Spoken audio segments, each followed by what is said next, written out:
சென்னைக்கு 20 கிலோமீட்டர் தொலைவில், பூவிருந்தவல்லிக்கு 7 கிலோமீட்டர் தொலைவிலும் இத்திருத்தலம் அமைந்துள்ளது. திருத்தணிகை செல்லும் வழியில் ஒரு முகூர்த்த காலம் இம்மலையில் முருகப்பெருமான் தங்கியிருந்ததாக புராண வரலாறு. பெரிய புராணம் அருளி செய்த தெய்வ சேக்கிழார் பெருமான் அவதரித்த திருத்தலம் திருக்குன்றத்தூர் ஆகும். குன்று ஒன்று இவ்வூரில் உள்ளதால் குன்றத்தூர் என்று பெயர் பெற்றது. இக்குன்றின் மீது முருகப்பெருமான் வள்ளி தேவியானுடன் காட்சியளித்து பக்தர்களின் வேண்டுதல்களை எல்லாம் நிறைவேற்றி அருள் பாலிக்கிறார். வடதிசை நோக்கி அமர்ந்து முருகன் அருள் பாலிப்பது இத்தலத்துக்கு ஒரு தனி சிறப்பு. கருவறைக்குள் வள்ளி தேவியானையுடன் கூடிய சுப்பிரமணியரின் சுந்தர கோலத்தை காணலாம். அதில் ஓர் அதிசயமும் காணலாம். மூலவராக இருந்தாலும் அவர்கள் மூவரும் ஒரு சேர தரிசனம் தருவது என்பது கிடையாது. இங்கு ஒரு பக்கத்தில் நின்று பார்த்தால் வள்ளி முருகனும், மறுபக்கத்தில் நின்று பார்த்தால் தெய்வானை முருகனும் காட்சியளிக்கிறார்கள். ஸ்தல தீர்த்தம் சரவண பொய்கை, ஸ்தல விருஷம் வில்வமரம். இத்திருக்கோயிலில் ஒரே ஒரு கல்வெட்டு மட்டுமே உள்ளது.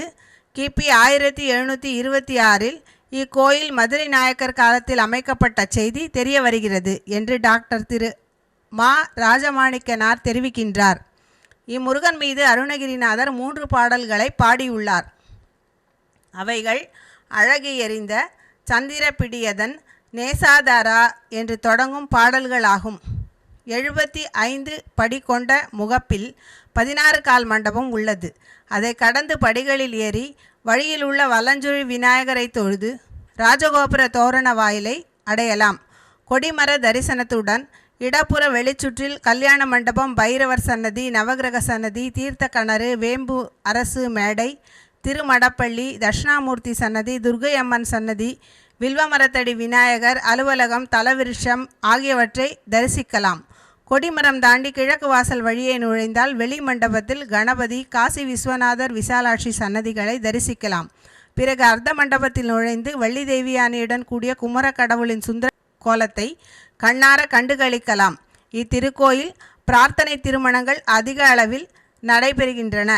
பொதுவாக இங்கு கொடுக்கப்பட்டுள்ள அனைத்து முருகர் கோயில்களிலும் சித்திரை கிருத்திகை, சித்திரை சஷ்டி, தமிழ் புத்தாண்டு, வைகாசி விசாகம், ஆடி கிருத்திகை, நவராத்திரி, கந்த சஷ்டி, திருக்கார்த்திகை தீபம், ஆங்கில புத்தாண்டு, ஆருத்ரா, காணும் பொங்கல், தை கிருத்திகை, தைப்பூசம், மகா சிவராத்திரி, பங்குனி உத்திரம் ஆகிய நாட்கள் மிகவும் சிறப்பாக கொண்டாடப்படுகின்றது.